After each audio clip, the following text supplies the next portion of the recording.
Volevo proprio ringraziare la città, perché questi 3 giorni ci siamo sentiti veramente coccolati, erano 4 anni che mancavamo e non staremo più così tanto tempo senza venire sulla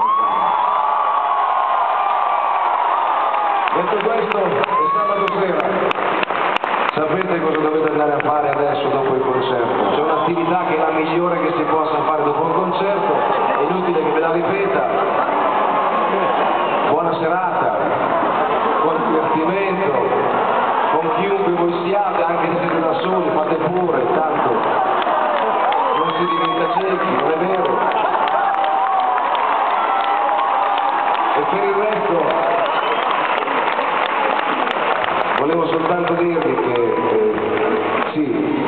è davanti agli occhi di tutti come siamo messi, lo sappiamo benissimo quanto è dura la mossa di questa crisi.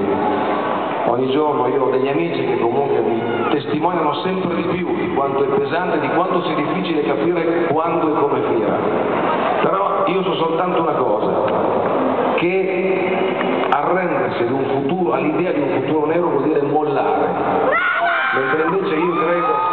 che semplicemente anche solo pensare alla possibilità